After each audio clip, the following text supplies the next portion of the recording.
Всем привет! Сегодня готовим вкусный торт. Я вообще любитель сладкого. Я такая сладкоежка, люблю сладенькое, люблю вкусненькое, очень люблю. Так, сегодня у нас очень простой торт без выпечки. Я подумала, чего-то в последнее время я готовлю простые рецепты и меньше заморочек. Почему нет? Итак, сегодня у нас ореховый торт. Орехи можно брать совершенно любые. Расскажу, как варьировать с рецептом. Очень просто. Торт готовится буквально в течение 15 минут. Вот, все, раз-два и в холодильник на 2 часа и подавайте к столу. Вот так сегодня все просто и быстро.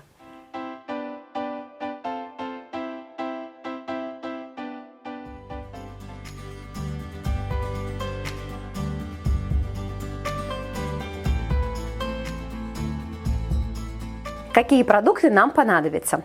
Выберите вкусные орехи, выберите вкусное печенье, а все остальное сейчас расскажу. Итак, по поводу орехов. Я взяла уже подробленные орехи, я нашла в магазине просто дробленые орехи.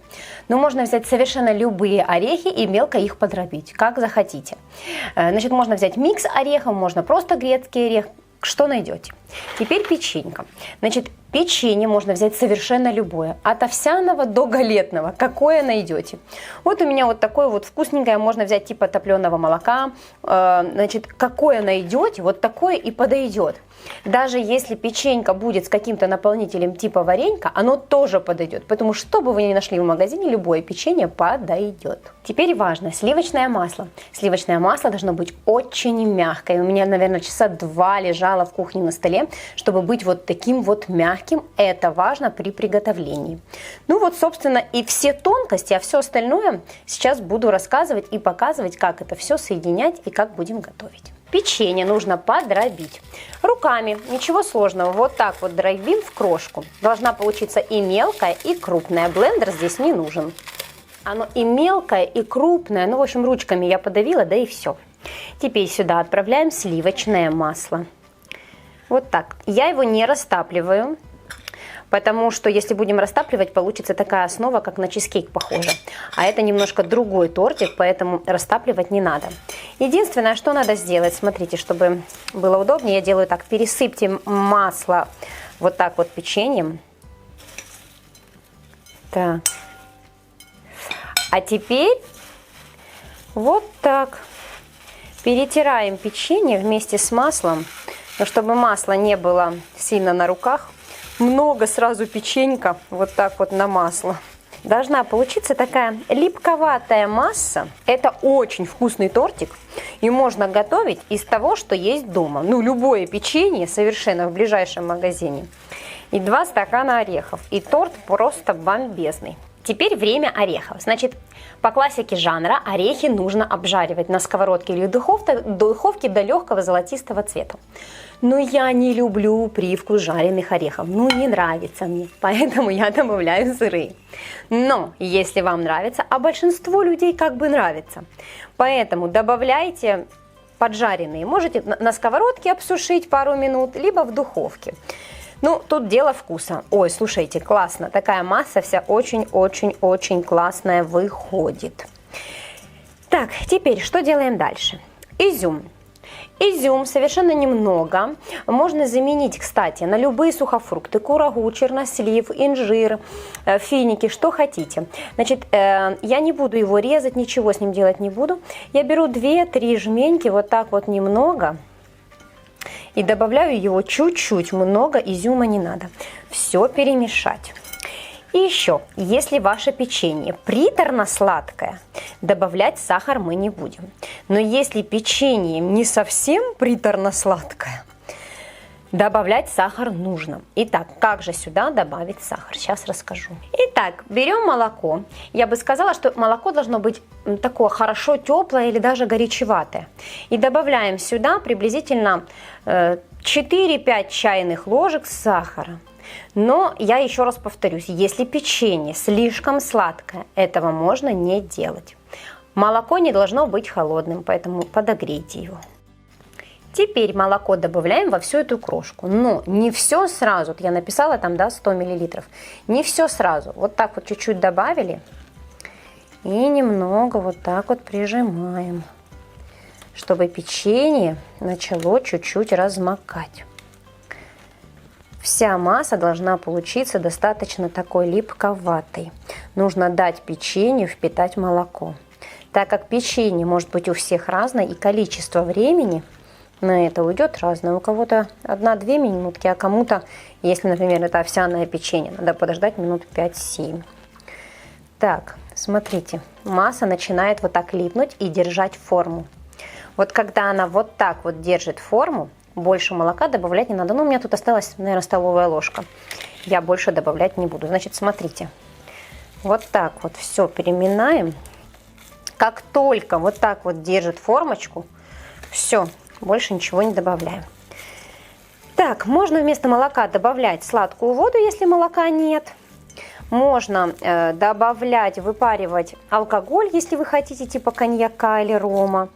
Можно добавлять яблочный или апельсиновый сок, тоже подойдет. Ну, вода с сахаром – это такой самый экономный вариант. Теперь форма. У меня форма круглая, диаметром 20 сантиметров. Вы можете взять любую форму, но чем больше форма, тем ниже будет ваш торт. Поэтому перекладываем сюда всю полученную нами сделанную заготовочку. И утрамбовываем ее. Сейчас переложу и буду трамбовать ложечкой. Ложкой хорошо притрамбовываем торт. Ну так хорошо, чтобы он был плотненько, без пустот. Смотрите, я прям вот так вот хорошо трамбую. Приблизительно стараемся выровнять поверхность, чтобы была одинаковая, ну, толщина торта по всей поверхности. Плюс-минус, как у вас получится. Вот так вот притрамбовываем. Так вот буквально 10-15 минут и весь тортик готов. Так, смотрите, ну вот, собственно, и все. Вот так он должно выглядеть. Просто притрамбуйте. Можете оставить его на 5 минут здесь в кухне на столе, пока мы растопим шоколад. Все, вот так. И последний этап. Берем любой шоколад, у меня сегодня черный, но можно взять совершенно любой. И сливки. Растапливаем все вместе до однородной массы на плите или в микроволновке. Шоколад растопили. Теперь шоколад отправляем сюда поверх торта. Мне достаточно одной шоколадки. Можно взять молочный, можно взять черный, можно взять белый, какой хотите. Так, теперь распределяем тонким слоем. Вот так. Можно добавить больше сливок, чем я. Я добавила всего лишь 30 миллилитров, чтобы шоколад был погуще. Но можно добавить чуть-чуть больше, миллилитров 50, и тогда шоколад будет растекаться сам. Ну, я сегодня сделала так, у меня больше сливок не было. А шоколад можно разводить только сливками, напоминаю, никакого молока, иначе он свернется. И пока шоколад еще не застыл, что делаем? Ну, так как торт ореховый, оставьте немного ореховой крошки. Можно, конечно, так и оставить, но я чуть-чуть украшу. Я оставила немного орехов и вот так вот сделаю красивый край. Присыплю его орехами. Так. Но это по желанию. Можно этого не делать. Нет орехов, можно немножко печеньком украсить потертым, ну, подробленным. А можно оставить просто шоколадный вверх, да и все. Так. Присыпали край, чтобы он был весьма красивый. Так, и в серединке немножко. Все, оставляем, значит, не в кухне на столе, а в холодильник. Торт обязательно в холодильник, в холод на 2 часа. И потом будем подавать. Так, у меня прошло часика 3 или 4. Давайте откроем, посмотрим, что у нас получилось. Снимаем формочку. И снимаем бока. Значит, слишком не тяните. Где тут у меня край? Вот он. Просто вот так вот аккуратно снимаем бок. Торт очень хорошо держит форму.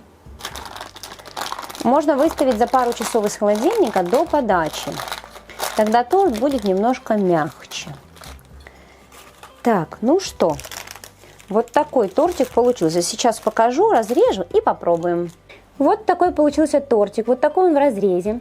Я рекомендую за 2-3 часика до подачи достать из холодильника, чтобы торт был мягкий, потому что здесь масло и он твердый, как достаешь его из холодильника. А так и шоколад, и сама начинка станет немного мягче. Ну что, пробуем торт. Так, слушайте, это ореховый торт. Знаете что? У меня есть рецепт торта, как делала моя бабушка. И этот вкус прямо, ну, копия. Надо найти в ее книжке этот рецепт и записать его. В общем, этот торт, это мне такой вкус детства, прям напомнило. Надо найти, у меня осталась книжка бабушкина, мне надо найти там этот рецепт и снять его обязательно, предложить этот рецепт вам. Ну и самой вспомнить, как это было вкусно. Но тот торт, он выпекался, а этот без выпечки. Что не может не радовать, это экономит наше время. Слушайте, это вкусно. Быстро, просто 2-3 часа в холодильнике, он застыл. Знаете, наверное, 3 даже много, потому что он у меня хорошенько так задуб в холодильнике. 1,5 часа и все. И можно на стол. Можно разнообразить разными сухофруктами. Использовать разные орехи, поэтому будет совершенно разный вкус. Разное печенье будет разный вкус. И шоколад сверху тоже может быть разный. Поэтому вкус этого торта может отличаться по виду, структуре и вкусу. Каждый раз будет что-то новое. Ну, в общем, приготовьте, попробуйте. Может быть, что-то такое интересное вы добавляете. Я знаю, что коньяк или ром добавляют в само печенье. Вот я молоко добавляла, а кто-то добавляет алкоголь. Тоже получается очень ничего. Причем, знаете, как делают? Берут, выпаривают, как я делаю пропитку на торты, выпариваю коньяк вместе с сахаром, алкоголь испаряется, получается такая густоватая, ну, масса для пропитки. То же самое можно сделать здесь, вместо молока с сахаром использовать такую пропитку с сахаром. Тогда он будет такой торт для взрослых. Ну, в общем, пробуйте. Мне очень понравилось, мне прям такая ностальгия, надо вот прям найти тот рецепт бабушкин. Все. Спасибо, что сегодня были со мной. Обязательно поставьте лайки, приготовьте этот рецепт. Спасибо, что подписываетесь на мой канал. Мирного всем неба над головой, хороших выходных, хорошего вам вкусного тортика. Целуйте деток, всех целую, люблю. Бывайте, пока.